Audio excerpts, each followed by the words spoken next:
नमस्कार दोस्तों, स्वागत है आपका आज के मुख्य समाचारों की वीडियो में। जी हां दोस्तों, यहां पर आपको देखने को मिलेगी सुबह से लेकर शाम तक की सारी के सारी बड़ी खबरें मुख्य समाचार ब्रेकिंग न्यूज अपडेट के रूप में। तो दोस्तों आपसे रिक्वेस्ट है इस वीडियो को ज़्यादा से ज़्यादा लाइक और शेयर करें। तो दोस्तों जानते हैं आज की पहली बड़ी खबर। लव जिहाद के खिलाफ अध्यादेश लाई योगी सरकार, सजा के साथ देना होगा 25,000 रुपए का जुर्माना। जी हाँ दोस्तों, उत्तर प्रदेश मंत्रिमंडल ने तथाकथित लव जिहाद की घटनाओं को रोकने के लिए एक अध्यादेश को मंजूरी दे दी है। इसके तहत विवाह के लिए छल, कपट, प्रलोभन या बलपूर्वक धर्मांतरण कराए जाने पर अधिकतम 10 वर्ष कारावास और जुर्माने की सजा का प्रावधान है। राज्य सरकार के प्रवक्ता एवं कैबिनेट मंत्री सिद्धार्थ सिंह ने बताया है कि मुख्यमंत्री योगी आदित्यनाथ की अध्यक्षता में हुई राज्य मंत्रिमंडल की बैठक में उत्तर प्रदेश विधि विरुद्ध धर्म संपरिवर्तन प्रतिषेध अध्यादेश 2020 को मंजूरी दे दी गई है। इसके अलावा सिद्धार्थ नाथ सिंह ने बताया है कि इस अध्यादेश के तहत ऐसे धर्म परिवर्तन को अपराध की श्रेणी में लाया जाएगा जो छल, कपट, प्रलोभन, बलपूर्वक या गलत तरीके से प्रभाव डालकर विवाह या किसी कपट रीति से एक धर्म से दूसरे धर्म में लाने के लिए किया जा रहा हो। उन्होंने बताया कि इसे गैर जमानती संज्ञेय अपराध की श्रेणी में रखने और उससे संबंधित मुकदमे को प्रथम श्रेणी मजिस्ट्रेट की न्यायालय में विचारणीय बनाए जाने का प्रावधान किया जा रहा है। आपकी जानकारी के लिए बता दें दोस्तों, इस अध्यादेश का उल्लंघन करने पर कम से कम 1 साल और अधिकतम 5 साल की कैद व 15,000 रुपए के जुर्माने का प्रावधान किया गया है। इसके अलावा दोस्तों, नाबालिग लड़की, अनुसूचित जाति या अनुसूचित जनजाति की महिला के मामले में यह सजा 3 साल से 10 वर्ष तक की कैद और 25,000 रुपए जुर्माने की होगी। इसके अलावा सामूहिक धर्म परिवर्तन के संबंध में अधिकतम 10 साल की कैद और 50,000 रुपए जुर्माने की सजा का प्रावधान किया गया है। अध्यादेश में धर्म परिवर्तन के इच्छुक लोगों को जिला अधिकारी के सामने एक निर्धारित परफॉर्मा पर 2 महीने पहले इसकी सूचना देनी होगी। इजाजत मिलने पर वह धर्म परिवर्तन कर सकेंगे। इसका उल्लंघन करने पर 6 महीने से 3 साल तक की कैद और 10,000 रुपए जुर्माने की सजा तय की गई है। इसके बाद दोस्तों जानते हैं अगली खबर। फारूक अब्दुल्ला और उमर अब्दुल्ला ने सरकारी जमीन पर बनाया घर, जम्मू कश्मीर प्रशासन का खुलासा। जी हां दोस्तों, जम्मू कश्मीर के प्रशासन ने पूर्व मुख्यमंत्री फारूक अब्दुल्ला और उमर अब्दुल्ला का नाम एक सूची में शामिल कर आरोप लगाया है कि जम्मू में उनका रिहायशी आवास गैर कानूनी तरीके से हासिल कर भूमि पर बनाया गया है। इसके अलावा नेशनल कॉन्फ्रेंस के जम्मू और कश्मीर स्थित मुख्यालय को भी रोशनी कानून के तहत वैध बताया गया है। फारूक अब्दुल्ला और उमर अब्दुल्ला दोनों ने इन आरोपों से इनकार किया है। जम्मू कश्मीर उच्च न्यायालय के आदेश के बाद केंद्र शासित क्षेत्र के प्रशासन ने विवादित रोशनी भूमि योजना के तहत जमीन हासिल करने वालों की सूची सार्वजनिक की है। प्रशासन ने मंगलवार को ऐसे लोगों की एक सूची जारी की है जिन्होंने दूसरों की दी गई जमीन पर कथित तौर पर अतिक्रमण किया है। सूची में बताया गया है कि विवादित रोशनी कानून के तहत नेशनल कॉन्फ्रेंस के श्रीनगर और जम्मू कश्मीर के मुख्यालयों को भी वैध बताया गया है। इसके बाद दोस्तों रुक करते हैं अगली खबर का। कोरोना वायरस को लेकर हो रही मीटिंग के दौरान प्रधानमंत्री नरेंद्र मोदी ने लगाई सीएम खट्टर की क्लास। जी हां दोस्तों, कोरोना वायरस को लेकर प्रधानमंत्री नरेंद्र मोदी ने 8 राज्यों के मुख्यमंत्रियों के साथ बैठक की। इस बीच हरियाणा के मुख्यमंत्री मनोहर लाल खट्टर जब आंकड़े बताने लगे तो पीएम मोदी ने उनकी क्लास लगा दी। पीएम मोदी ने कहा कि आंकड़े पहले ही आ चुके हैं, आपके पास आगे का प्लान क्या है। प्रधानमंत्री नरेंद्र मोदी ने हरियाणा के सीएम खट्टर से पूछा है कि कोरोना वायरस की रोकथाम के लिए आप क्या कर रहे हैं और आगे क्या करेंगे। इसके बाद खट्टर ने कहा कि गुरुग्राम, फरीदाबाद, रेवाड़ी, रोहतक, पानीपत और हिसार में पाबंदियां लगाई गई हैं। बंद जगहों पर 50 और खुली जगहों पर 100 लोगों से ज्यादा इकट्ठे होने की अनुमति नहीं है। उन्होंने कहा है कि बाकी जिलों में जगह के आधार पर 100 और 200 लोगों को अनुमति दी गई है। इसके बाद दोस्तों जानते हैं अगली खबर। महाराष्ट्र में बीजेपी करेगी पलटवार, सही समय पर बनेगी भाजपा सरकार, बोले देवेंद्र फडणवीस। जी हां दोस्तों, महाराष्ट्र में एक बार फिर से राजनीतिक हलचल तेज होती दिख रही है। अब पूर्व मुख्यमंत्री देवेंद्र फडणवीस ने कहा है कि महाराष्ट्र में बीजेपी की सरकार जल्द ही बनेगी। हालांकि इस बार शपथ ग्रहण समारोह सही समय पर होगा, सुबह के वक्त नहीं होगा। सोमवार को जब देवेंद्र फडणवीस ने मीडिया से बीजेपी के सरकार बनाने के दावे पर सवाल किया तो उन्होंने कहा है कि जब राज्य में महाराष्ट्र विकास आघाड़ी की सरकार गिर जाएगी उसके बाद सही समय पर शपथ ग्रहण समारोह होगा। इस बार सुबह के वक्त शपथ नहीं ली जाएगी, लेकिन ऐसे वाक्यों को याद नहीं किया जाना चाहिए। आपकी जानकारी के लिए बता दें दोस्तों, पिछले साल 23 नवंबर को ही बीजेपी ने महाराष्ट्र में सरकार बनाई थी, जो सिर्फ 80 घंटे के लिए ही टिक पाई थी। देवेंद्र फडणवीस और अजित पवार ने सुबह सुबह राजभवन में शपथ ले ली थी, लेकिन जब बहुमत साबित करने की बारी आई तो उससे पहले ही अजित पवार अपनी पार्टी के पास वापस चले गए थे। ऐसे में बीते दिन शिवसेना की ओर से इस वाक्य को लेकर तंज कसा गया और फिर यह विवाद चर्चा में आया है। इसके बाद दोस्तों जानते हैं अगली खबर, लेकिन दोस्तों अगली खबर जानने से पहले आप लोगों से गुजारिश है कि इस वीडियो में दिखाई गई खबरें अगर आपको पसंद आई हो तो इस वीडियो को लाइक करें, शेयर करें और हमारे चैनल को सब्सक्राइब करें। साथ ही दोस्तों इस वीडियो के अंत में हम आपसे एक सवाल पूछेंगे जिसका जवाब देकर आप बन सकते हैं नॉलेज सम्राट। तो दोस्तों इस वीडियो को अंत तक जरूर देखें। तो दोस्तों जानते हैं अगली बड़ी खबर। रोहिंग्या मुसलमानों को लेकर AIMIM और बीजेपी में ठनी असुद्दीन ओवैसी ने दिया चैलेंज। जी हां दोस्तों, ग्रेटर हैदराबाद नगर निगम के चुनाव में जुबानी जंग तेज हो गई है। AIMIM के मुखिया और हैदराबाद के सांसद असुद्दीन ओवैसी ने बीजेपी पर पलटवार किया है। उन्होंने कहा है कि अगर 30,000 रोहिंग्या आए हैं तो गृह मंत्री अमित शाह क्या कर रहे हैं। यही नहीं, उन्होंने चैलेंज दिया है कि शाम तक बीजेपी हैदराबाद में रह रहे 1,000 रोहिंग्या मुसलमानों की लिस्ट मुहैया कराए। असुद्दीन ओवैसी ने बीजेपी सांसद तेजस्वी सूर्या के उस बयान का जवाब दिया जिसमें तेजस्वी ने उन पर रोहिंग्या मुसलमानों को हैदराबाद में जगह देने का आरोप लगाया था। ओवैसी ने पलटवार करते हुए कहा है कि अगर 30,000 रोहिंग्या मुसलमान यहां के वोटर हो गए हैं तो इसका मतलब यह नहीं है कि अमित शाह सो रहे हैं। यह उनकी जिम्मेदारी है कि 30 से 40,000 रोहिंग्या कैसे रजिस्टर्ड हो गए। इसके बाद दोस्तों जानते हैं अगली खबर। पहले फेज में इन 1 करोड़ लोगों को मिलेगी कोरोना वैक्सीन, सरकार ने तैयार की लिस्ट। जी हां दोस्तों, भारत में कोविड-19 का टीका जब भी उपलब्ध होगा सबसे पहले करीब 1 करोड़ स्वास्थ्य कर्मियों को लगाया जाएगा। इसके लिए देश भर में 92% सरकारी अस्पताल और 55% निजी अस्पताल आंकड़े प्रदान कर रहे हैं। प्राथमिकता के आधार पर 1 करोड़ हेल्थ केयर वर्कर्स की लिस्ट तैयार कर ली गई है। आधिकारिक सूत्रों ने बताया कि भारत में 5 टीकों पर काम जारी है, जिसमें से 4 का सेकंड और थर्ड और 1 का फर्स्ट और सेकंड चरण का ट्रायल चल रहा है। राज्यों को डॉक्टर्स, MBBS छात्रों, नर्सों और आशा कार्यकर्ताओं आदि सहित अग्रणी स्वास्थ्य कार्यकर्ताओं की पहचान करने की प्रक्रिया में तेजी लाने को कहा गया है ताकि यह प्रक्रिया 1 सप्ताह में पूरी की जा सके। सूत्रों से मिली जानकारी के अनुसार राज्य और केंद्र शासित प्रदेशों की मदद से केंद्र ने प्राथमिकता वाले लाभार्थियों की पहचान करने की प्रक्रिया शुरू कर दी है, जिन्हें शुरुआती चरण में टीके लगाए जाने हैं। इसके बाद दोस्तों जानते हैं अगली खबर। दिल्ली की सर्दी ने तोड़ा 17 साल पुराना रिकॉर्ड, इस बार पड़ेगी कड़ाके की ठंड। जी हां दोस्तों, कश्मीर के बड़े हिस्से में सोमवार को इस मौसम की पहली बर्फबारी हुई है, जिसके कारण दिल्ली समेत उत्तर भारत के अधिकतर हिस्सों में तापमान में गिरावट आई है। दिल्ली में इस बार नवंबर में पड़ी ठंड ने 17 साल का पुराना रिकॉर्ड तोड़ दिया है।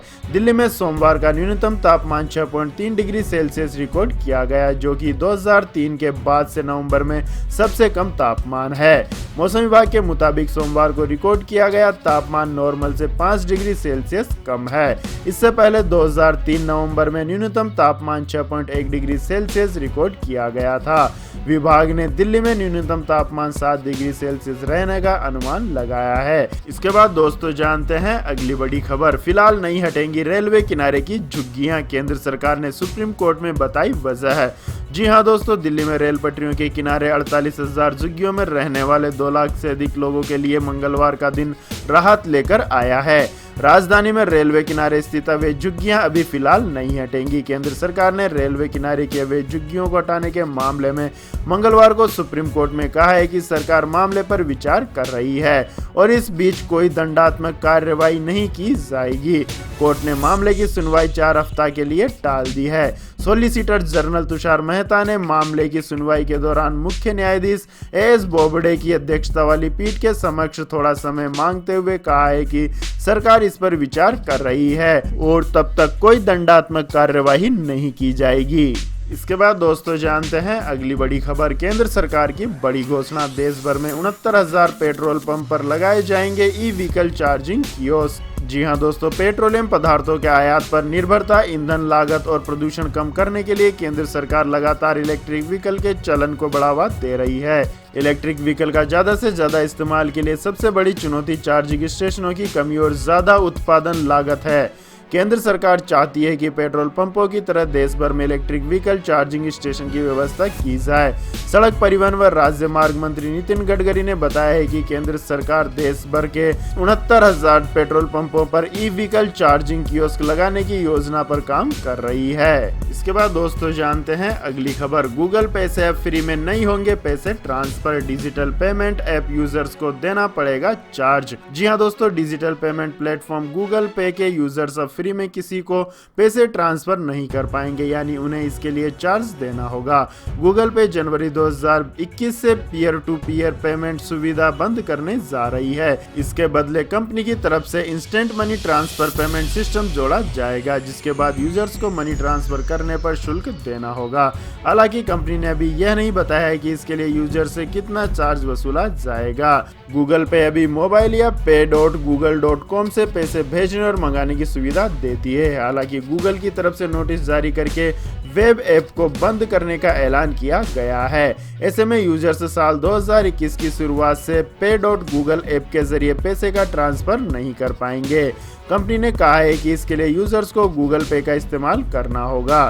साथ ही गूगल ने साफ किया है कि गूगल पे के सपोर्ट पेज को भी अगले साल जनवरी से बंद कर दिया जाएगा। इसके बाद दोस्तों जानते हैं अगली खबर। जो बाइडेन को सत्ता सौंपने के लिए डोनाल्ड ट्रंप हुए तैयार, लेकिन हार मानने को नहीं है राजी। जी हाँ दोस्तों, अमेरिका में डोनाल्ड ट्रंप ने नवनिर्वाचित राष्ट्रपति जो बाइडेन से लगभग हार मान ली है और डेमोक्रेटिक प्रशासन को सत्ता स्थानांतरित करने पर सहमति भी जता दी है।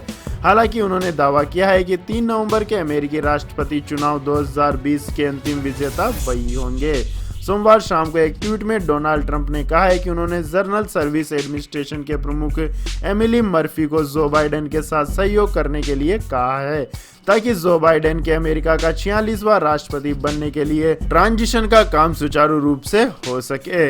इसके बाद दोस्तों जानते हैं अगली खबर। ट्रेड यूनियन 26 नवंबर को करेंगी हड़ताल, 25 करोड़ श्रमिक होंगे शामिल। जी हां दोस्तों, केंद्रीय ट्रेड यूनियनों ने मंगलवार को कहा है कि 26 नवंबर को देशव्यापी आम हड़ताल की तैयारी जोरों पर है और लगभग 25 करोड़ श्रमिक इसमें भाग लेंगे। संयुक्त फोरम में स्वतंत्र फेडरेशन व संगठन भी शामिल है। संयुक्त फोरम ने कहा है कि 26 नवंबर की अखिल भारतीय हड़ताल के लिए तैयारियां जोरों पर है। हम उम्मीद करते हैं कि 25 करोड़ से अधिक कर्मचारी इस हड़ताल में हिस्सा लेंगे। इस बीच भाजपा से संबंधित भारतीय मजदूर संघ ने स्पष्ट किया है कि वह इस हड़ताल में भाग नहीं लेगा। इसके बाद दोस्तों रुक करते हैं अगली खबर का। महाराष्ट्र में घर खरीदने वालों के लिए अच्छी खबर। स्टाम्प ड्यूटी का खर्च उठाएगा नारी डेको, सस्ता पड़ेगा मकान। जी हां दोस्तों, महाराष्ट्र में घर खरीदने के इच्छुक लोगों के लिए रियल एस्टेट कंपनियों के संगठन नारेडको ने शानदार ऑफर पेश किया है। नारेडको की महाराष्ट्र यूनिट ने अपनी मेंबर रेजिडेंशियल यूनिट्स की बिक्री को बढ़ावा देने के लिए घर के बदले स्टाम्प ड्यूटी का वहन करने का ऐलान किया है। इसके लिए संगठन ने उसके सदस्यों को 31 दिसंबर 2020 तक का समय दिया है। आपको बता दें कि इससे पहले यह समय सीमा अक्टूबर 2020 तक के लिए तय हुई थी। रियल एस्टेट कंपनियों के स्टैंप ड्यूटी का खर्च खुद उठाने से होम बायर्स को घर की लागत पहले के मुकाबले कम पड़ेगी। इसके बाद दोस्तों जानते हैं अगली खबर। आज तट से टकराएगा निवार, तमिलनाडु, पौंडीचेरी और आंध्र प्रदेश में 1200 रेस्क्यू ट्रूप तैनात। 12 जोड़ी ट्रेनें हुई रद्द। जी हां दोस्तों, बंगाल की खाड़ी में उठा चक्रवाती तूफान निवार ने तेजी पकड़ ली है। मौसम विभाग ने इसके खतरनाक साइक्लोन में तब्दील होने का अनुमान लगाया है। निवार बुधवार शाम को तमिलनाडु और पौंडीचेरी के तट से टकराएगा। इस दौरान 100 से 150 किमी प्रति घंटे की रफ्तार से तेज हवाएं चल सकती है। तूफान से निपटने के लिए तमिलनाडु, पौंडीचेरी और आंध्र प्रदेश में 1200 रेस्क्यू ट्रूप्स तैनात किए गए हैं। ऐसे 800 ट्रूप्स स्टैंड बाई रखे गए हैं। तूफान को देखते हुए रेलवे ने 12 जोड़ी ट्रेनें रद्द कर दी है। वहीं कई ट्रेनों को तूफान प्रभावित स्टेशनों से पहले ही खत्म करने का फैसला किया गया है। इसके बाद दोस्तों रुक करते हैं अगली खबर का। पेट्रोल डीजल ने बढ़ाई आम आदमी की टेंशन, लगातार 5वें दिन हुआ महंगा। जी हां दोस्तों, सरकारी तेल कंपनियों ने एक बार फिर से पेट्रोल डीजल के दाम बढ़ाना शुरू कर दिए हैं। आज लगातार 5वें दिन पेट्रोल डीजल महंगा हो गया है। राष्ट्रीय राजधानी दिल्ली में मंगलवार को पेट्रोल में 6 पैसे प्रति लीटर और डीजल में 16 पैसे प्रति लीटर की बढ़ोतरी देखने को मिली है, जिसके चलते दिल्ली में पेट्रोल का भाव 81 रुपए 59 पैसे प्रति लीटर और डीजल का भाव 71 रुपए 41 पैसे प्रति लीटर पर पहुंच गया है। इसके बाद दोस्तों जानते हैं अगली खबर। सोना 1049 रुपए और चांदी 1588 रुपए हुई सस्ती। जी हां दोस्तों, कोरोना वायरस से बचाने के लिए आ रही वैक्सीन की खबरों के चलते दुनिया भर के निवेशकों ने सोने में बिकवाली करना शुरू कर दी है। इसी वजह से घरेलू बाजार में भी सोने की कीमतें लुढ़क गई है। दिल्ली सराफा बाजार में 10 ग्राम सोने के दाम 1049 रुपए और 1 किलोग्राम चांदी के दाम 1588 रुपए तक गिर गए हैं। एक्सपर्ट्स का कहना है कि कोरोना वैक्सीन जल्द आने की संभावना से सोने की कीमतों पर दबाव बढ़ा है। आपकी जानकारी के लिए बता दें दोस्तों, देश की राजधानी दिल्ली में 10 ग्राम सोने का भाव 1049 रुपए गिरकर 48,569 रुपए पर आ गया है। इसके पहले सोमवार को दिन भर के कारोबार के बाद यह 49,618 पर बंद हुआ था। अंतर्राष्ट्रीय बाजार में आज सोने का भाव $1830 प्रति औंस पर आया है। वहीं HDFC सिक्योरिटीज द्वारा दी गई जानकारी के मुताबिक दिल्ली सराफा बाजार में चांदी 1588 रुपए तक सस्ती हो गई है, जिससे इसका दाम 59,301 रुपए प्रति किलोग्राम पर आ गया है। इसके पहले सोमवार के कारोबारी सत्र में चांदी का भाव 60,889 रुपए प्रति किलोग्राम पर बंद हुआ था। अंतर्राष्ट्रीय बाजार में यह भाव $23 रुपए 42 प्रति औंस है। इसके बाद दोस्तों जानते हैं अगली खबर। एलन मस्क बने दुनिया के दूसरे सबसे अमीर व्यक्ति, बिल गेट्स को पीछे छोड़ा। जी हां दोस्तों, टेस्ला के प्रमुख और बिलियनियर एलन मस्क इन दिनों लगातार चर्चा में है। एलन मस्क माइक्रोसॉफ्ट के फाउंडर बिल गेट्स को पछाड़कर दुनिया के दूसरे सबसे अमीर शख्स बन गए हैं। टेस्ला के शेयरों में भारी उछाल होने के कारण एलन मस्क की नेटवर्थ 7.2 अरब डॉलर बढ़कर 127.9 अरब डॉलर हो गई है। एलन मस्क ने इस साल अपनी नेटवर्थ में करीब 110.3 अरब डॉलर जोड़े हैं। इसके बाद दोस्तों जानते हैं अगली खबर। चीन पर सरकार का एक और प्रहार, अलीबाबा समेत 43 चाइनीज ऐप पर चली तलवार। जी हां दोस्तों, भारत सरकार ने 43 और मोबाइल ऐप्स पर रोक लगा दी है। सरकार ने इन ऐप्स को भारत की रक्षा, सुरक्षा और संप्रभुता के लिए खतरा बताया है। इन्हें प्रतिबंधित कर दिया है। इससे पहले सरकार करीब 170 मोबाइल ऐप्स पर भी रोक लगा चुकी है। ताज़ा मामलों में भारत सरकार ने 43 चीनी मोबाइल ऐप्स पर पाबंदी लगाई है। सूचना प्रौद्योगिकी अधिनियम की धारा 69(a) के तहत सरकार ने 43 चीनी मोबाइल ऐप्स पर रोक लगा दी है। सरकार ने कहा है कि ये ऐप्स ऐसी गतिविधियों में शामिल पाए गए थे जो भारत की संप्रभुता और अखंडता, रक्षा और सुरक्षा और सार्वजनिक व्यवस्था के लिए खतरा है। इसके बाद दोस्तों जानते हैं अगली बड़ी खबर। ब्रह्मोस मिसाइल के लैंड अटैक वर्जन का परीक्षण सफल, भारत को मिली एक और बड़ी कामयाबी। जी हां दोस्तों, भारत ने मंगलवार को land attack version BrahMos supersonic cruise missile का अंडमान और निकोबार द्वीप समूह में परीक्षण किया है। ब्रह्मोस सुपरसोनिक क्रूज मिसाइल को सुबह 10 बजे एक द्वीप को टारगेट बनाकर दागा गया और उसे सफलतापूर्वक अपने उस लक्ष्य वाले द्वीप को तबाह कर दिया। आपको बता दें कि भारत मिसाइल से दूर तक मार करने की अपनी क्षमता को बढ़ाने के लिए बुधवार को कई ब्रह्मोस सुपरसोनिक क्रूज मिसाइल का परीक्षण करेगा। इसमें जमीन और समुद्र के लक्ष्यों को निशाना बनाया जाएगा। यह परीक्षण पश्चिम बंगाल के पास हिंद महासागर के क्षेत्र में किया जाएगा। इसके बाद दोस्तों जानते हैं अगली बड़ी खबर। चीनी कंपनी Xiaomi ने की जोरदार कमाई, 43,000 करोड़ रुपए से ज्यादा रहा स्मार्टफोन रेवेन्यू। जी हां दोस्तों, चीनी कंपनी Xiaomi ने जोरदार कमाई की है। इस साल की तीसरी तिमाही में Xiaomi का नेट प्रॉफिट 19% तक बढ़ गया है। कंपनी ने अनुमानित स्मार्टफोन शिपमेंट के आंकड़ों को भी पीछे छोड़ दिया है। Xiaomi कंपनी का पिछले साल के मुकाबले इस साल तीसरी तिमाही में स्मार्टफोन शिपमेंट 45.3% तक बढ़ गया है। इस दौरान कंपनी का स्मार्टफोन रेवेन्यू 47.6 बिलियन डॉलर तक रहा है। अगर बात करें ओवरऑल रेवेन्यू की तो यह करीब 53.7 बिलियन युआन से बढ़कर 72.1 बिलियन युआन हो गया है।